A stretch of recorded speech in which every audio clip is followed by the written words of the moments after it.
Well, thank you. Thank you for inviting me and for the report, which I thought was excellent. So well done for that. I'll just add to a few points that you've heard before. I'm incredibly impressed by how well you've kept to the timetable for today. So I'm starting exactly on time. So I will make sure I finish exactly on time, regardless of the quality of what I say. I just want to start by saying something which I'm not sure has been sufficiently emphasised, and I think it is important to emphasise it, which is that we are meeting today in the context of historically low levels of unemployment and pretty good levels of employment activity. And it is important to recognise that. Maybe it's just my age, but I remember a time pretty recently where the critical public policy issue was the level of unemployment and where there was a lot of pessimism about our capacity to increase participation rates in certain groups, for example, older men. And so from that perspective, we need to recognise that there are strengths to the situation we're in. I'd also want to say that flexibility, and I'll talk a lot about flexibility, we've heard about flexibility, that fundamentally flexibility is a good thing. And it is a strength of the UK labour market that we have quite a high level of flexibility. Most surveys of people who work in non-standard ways, whether it's self-employment, part-time work, and even 0 hours work, agency work, finds that most people who work in those ways choose to work in those ways. That's the way in which they want to work. That suits them. They've made the choice. There's always a significant proportion who don't feel that way. And that's often a reflection of the fact they'd like to be doing something else, rather than necessarily a reflection of what they're doing right now. But flexibility is something which is a strength into the future. So, for example, one of the things that we can be pretty sure of, I think, unless radical change takes place, is that young people are probably going to have to combine education with earning money, and that more people post-pension entitlement age are going to have to carry on working in one way or another to support their incomes. Now, flexibility is a good thing for both those groups because neither of those groups typically want to work a kind of conventional 9-to-5 existence. They want to have much more flexible work built around their lifestyle, built around their studying, fitting the other things they want to do. So flexibility is a strength for us going into the future. And the third thing to say, because I don't think it's been mentioned, is that although the overall picture on living standards in the UK is pretty miserable, it is worth noting that at the moment incomes are rising fastest in proportional terms, relative terms, fastest amongst lowest wage groups. And the reason for that is the combination of the national living wage rising and also the tightness of the labour market. And let's always remember that although we are not seeing the inflationary effects that we might expect from a tight labour market on wages, ultimately it is in the interests of poorer workers to have low levels of unemployment because it does give people who are selling their labour more power in the labour market. So tight labour markets, the rising living wage, is leading to incomes rising fastest amongst the lowest paid. It's only a small effect, but it's been going on for a while, and it would be good if it were to carry on because it's got to address many of the issues that we've heard about in terms of rising inequality. So let's not forget that context, because when we talk about what we want to do to improve the quality of work, which is what I'm going to focus on primarily, we don't want to do that at the expense of the fact that we have made important progress in terms of quantity and in terms of flexibility. But there are, despite those strengths, challenges. And I think those challenges are firstly the fact that we do have a big issue around the quality of work in our economy. And as is the case with most things, bad stuff goes together. So the people with the lowest pay and the lowest skilled work are also the people who tend to suffer from the lowest quality of work, depending on a whole variety of criteria, whether you're talking about opportunities for progression, when you're talking about well-being, when you're talking about people's sense that they are trusted or have autonomy at work. These things cluster together and bad stuff goes together. So there's an issue about quality of work and particularly quality of work at the bottom end of the labour market. The second issue, as we've heard, is the question of technology and the way in which technology is going to impact work. We're already seeing this through the growth of the platform economy, the gig economy. But in the future, we're of course going to see even more of it in relation to AI and robotics. So we need to have policies, we need to have values, we need to have a framework which is robust in face of those technological challenges. And I guess if you've only heard one message this morning, you've heard every single speaker talk about the importance of that issue. However, having talked about technology, you might now expect me to do what people ordinarily do at this point in their presentation, which is to give you a prediction. To say to you that 30% of jobs will go within 10 years, and that within 20 years you'll all be replaced by algorithms or whatever it might be. I'm very resistant to that kind of game of prediction. And I'm resistant to it for two reasons. Firstly, because despite the brilliance of many of the people who do those predictions, the record of predicting correctly is pretty terrible, to be honest. One of the advantages about getting to my age is that you've heard debates before, and so I'm actually old enough to remember the last time that people were making money by predicting the end of work, which was when the first information process, the IT revolution first started. We first started seeing computer chips. There was a whole set of books and all sorts of consultants. It's interesting, consultants always make a lot of money out of all of this. They always make money making predictions, and then they've gone by the time the predictions are proven to be false. So I've been here before, and the predictions are often right. And the predictions are not often right, I think, for a number of reasons, but two in particular. One is because what actually matters is economics, and what matters is business models. So think of economics. I could create, if I was kind of emperor of the world and I would decide to do it, I could create 2 million jobs in Britain tomorrow if I wanted to. They would be classroom assistants, they would be care assistants, they would be park keepers, they would be youth workers, they would be a whole variety of jobs that could improve the kind of fabric of society if that was to be my economic model, if the economy were to support that. So the first thing is the kind of jobs and the number of jobs that exist is partly a function of the state of our economy and our economic policies. And secondly, business models are absolutely critical to this. So let's look at two areas where technology has been transformative. One is the music industry. Now, had we been standing here, 10 years ago, and talking about the music industry, there probably would have been a consensus amongst experts that it was kind of dying. There was no possibility of creating value because people were streaming all their music for free or paying virtually nothing for it, and so it was the end of the music industry. Actually, what we saw was that certain forms of value creation in the music industry, particularly making music and putting it onto CDs, has more or less disappeared. That was right. What people didn't predict was firstly that people wouldn't just stream music to replace the CDs. They would listen to an enormous amount more music than they ever did before when it became cheap. I'm old enough. I'm obsessed by my age, aren't I? But anyway, I'm old enough. The reason I do it is I keep talking about how old I am so no one else says it to me, you see. I think if I say it enough, no one will ever say, you're... Anyway, I'm old enough to remember people used to go into a special room in their house to listen to music. Do you remember? I'm finding someone else of similar maturity. Let's go to I'm going to go to my bedroom and listen to music. Now everyone listens to music all the time. There's probably several people in the audience right now listening to music. I don't blame you. So much more music is listened to because the price of it fell. And you could listen to exactly what you wanted and when you wanted. You have to buy a whole record in order to listen to one track. And secondly, we went from fewer than, I think there were 9 major music festivals in the UK 15 years ago. There are now 1,500 major music festivals. So the model of music went from, recorded music to live music. So the music industry is flourishing. Secondly, retail, more recent change. Retail, really big technological changes. Error in the bagging. We are all used to putting our own stuff, wrong item. What's the phrase they use? Wrong item in the bagging area. That's right. That's the one thing. We're all used to that. But what has actually happened in retail? Yes, there's been a significant reduction in the number of people working on the floor of the shop, but that has actually been exceeded by the number of people extra working in warehousing and distribution.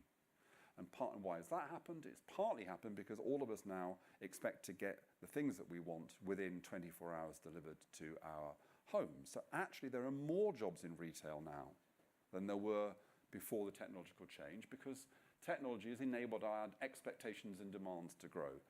So that's why we should be a bit careful about the game of prediction. And the second reason we should be careful is political.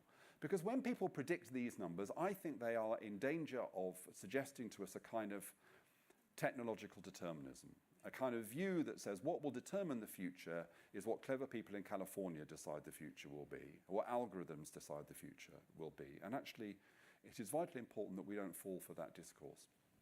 And one of the reasons I think it's really important that we don't is this. Why is it we are where we are in terms of the rise of populism and public disenchantment with institutions, issues that the First Minister referred to eloquently in his speech? Well, I think one of the reasons is this.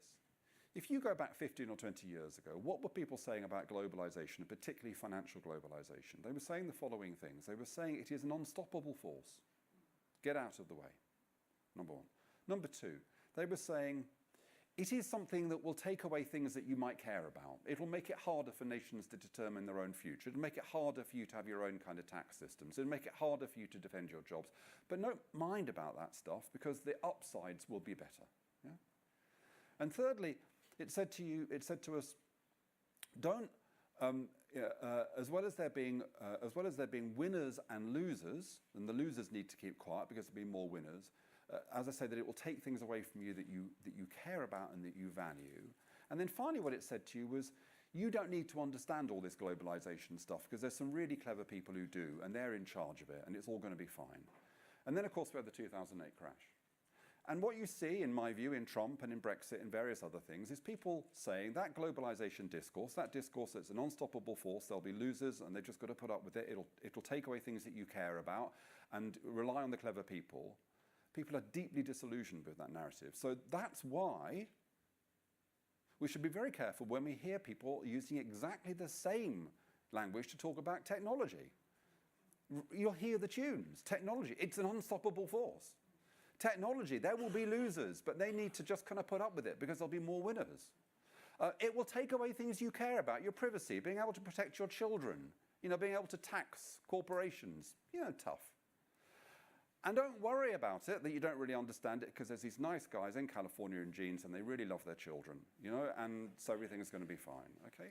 So I just think we have to resist exactly that same kind of reductive discourse and say, no, technology has got to win an argument, and the argument, people in charge of technology, people designing technology, people encouraging us to take up technology also need to demonstrate how it's going to benefit human beings, and particularly benefit the most disadvantaged human beings. And that's why, and I'm not going to talk about my review very much, but that is why at the heart of the review that I undertook for the government, which I think people thought was going to be about all sorts of kind of minor changes to regulatory frameworks, I put the idea of a national commitment to good work.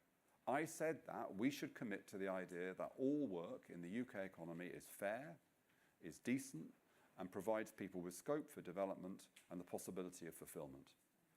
And what I found interesting going around talking about my review is that although people might disagree with certain elements of it, I found virtually nobody who doesn't agree with that principle that we should aim for all work to be fair and decent with scope for development and for fulfillment. And you've heard the arguments for good work today already. Good work is important because it's part of a new social contract. The old social contract was basically that if you were a full-time earner, and it was generally thought to be a man that we were talking about, if you were a full-time earner, your living standards would rise year by year and you would have economic security.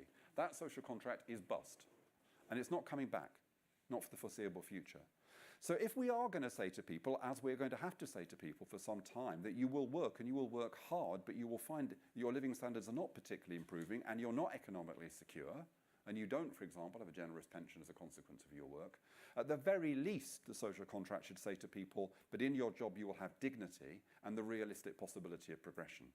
Secondly, as we heard again eloquently from the First Minister, and I was delighted to see the emphasis he put on this, bad work is bad for your health. And that's problematic not just for the individuals who drop out of work due to physical ailments or increasingly due to mental health issues, but also it's bad for us because those people are not earning wages and paying taxes, they're claiming benefits and they're using our overstretched health service. Thirdly, good work is important because of the massive productivity problem we've got. Now, nobody really understands the productivity problem. We could have an entire day trying to understand the nature of the British productivity problem, but certainly part of it is to do with poor management. And that's not a view that I'm giving you as a kind of lefty. It's a view recognised by business leaders like Charlie Mayfield or John Lewis. We have got to improve the quality of management. An important part of improving the quality of management is improving the quality of work. If we could get people, everybody, to bring their whole selves to work, we would have more innovative, more creative, more productive workplaces. The fourth reason that good work is important is one that I've already given, about technology and about getting over the fear of technology. The RSA published a really interesting report a few weeks ago called The Age of Automation, and what we found was this. There is a lot of hype about robotics and AI, but actually the problem in our economy is insufficient take-up of this technology. Most SMEs aren't really even aware of it. They're not buying into it. So there's a kind of danger that it's like a Halloween or something. We see this kind of great bogeyman of AI and robotics coming towards us, but actually what we're not doing is investing in it in the ways that we need to improve our productivity. I think that part of the reason for that is that because people worry about technology and they don't understand the way in which it can be a massive force for good. And then finally, and again the First Minister, I could have written a speech, a very good speech, again a point he kind of implicitly made is another reason why good work matters is this. We have a way of talking about citizens in civil society. So if a politician was talking to you as citizens, a politician would say, I want you to be listened to. I want you to participate. I want you to be respected. I want you, to coin a phrase, to take back control. But peculiarly, that idea of citizenship, still in this country at least, not at all in continental Europe, by the way, but certainly in this country, it's a particular British pathology, stops at the kind of door of the factory, at the door of the office. And when you get beyond that threshold, you're no longer a citizen. You're now in a kind of master and servant relationship where you're expected to do what you're told and your opinions are not necessarily valued at all. And that's why we've got a huge issue about employee engagement. So I want in my final 5 minutes, oh right, 2 hours then. In my final 5 minutes, I just want to talk about how we think about how we go about change before abusing your hospitality by giving you a specific policy idea. In terms of how we think about change, one of the things that obsesses me, because I've lived in the world of public policy for 30 years, and my career has, generally speaking, been one of unmitigated failure.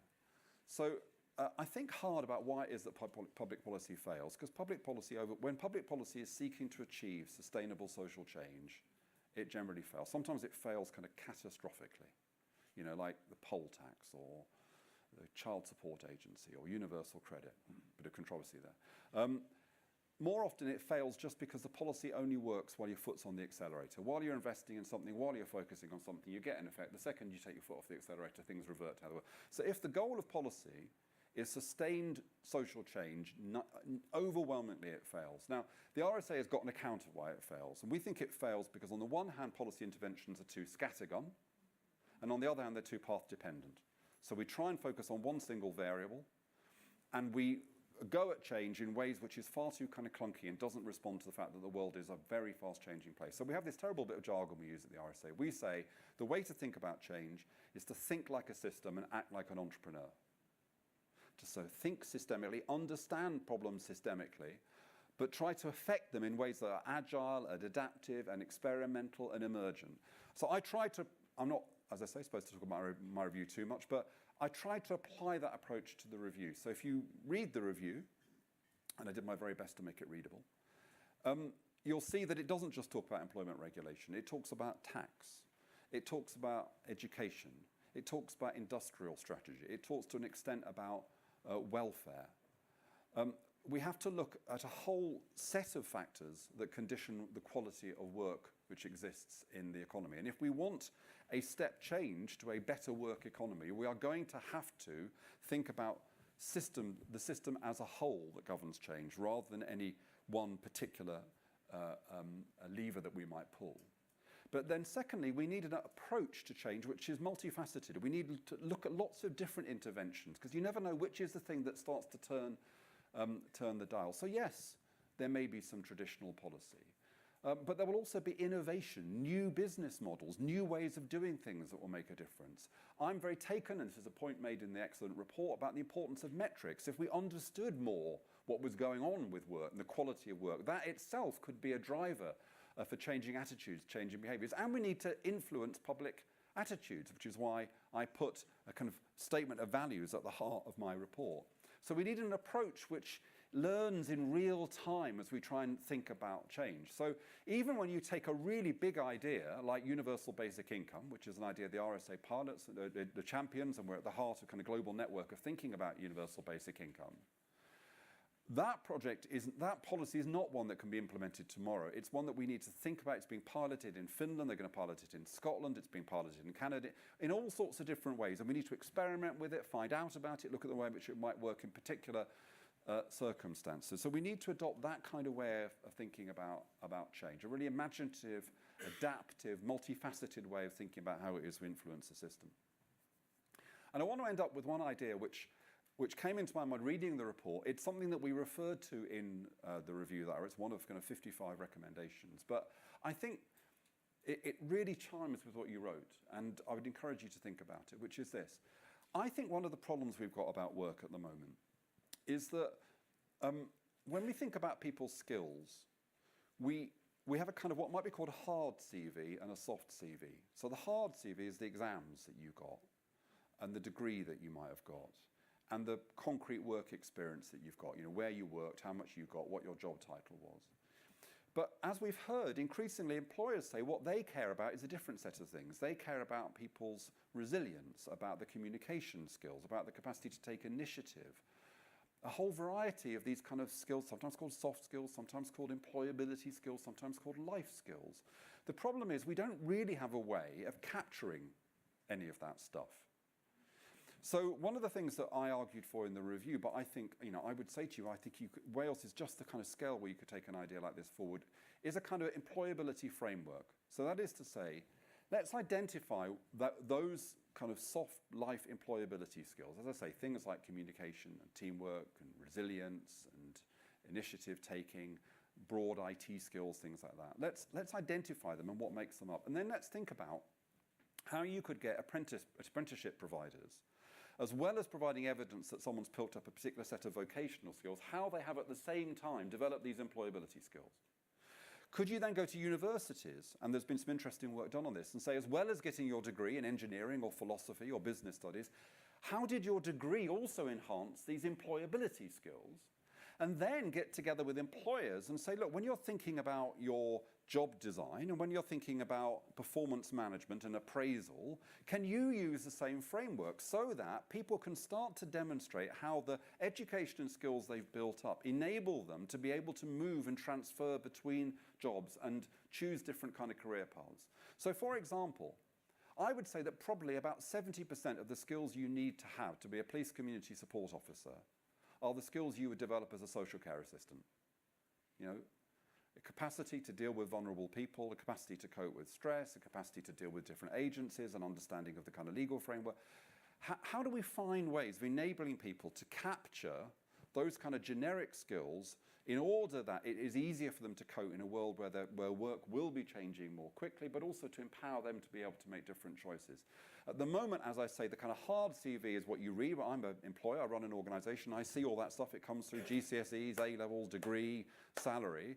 But when it comes to the other stuff, it's kind of hidden away in the letter. And also, by the way, that other stuff includes things like volunteering and other forms of life experience, which at the moment we don't really count at all. So I think there's a strong argument, building on what you're doing in your schools, to think about a kind of employability framework which people start to recognise and they start to be able to carry through their lives. And that's an incredibly important part of that objective of every job being a job where people feel they have scope for development. I'm finishing 2 minutes late, I apologise.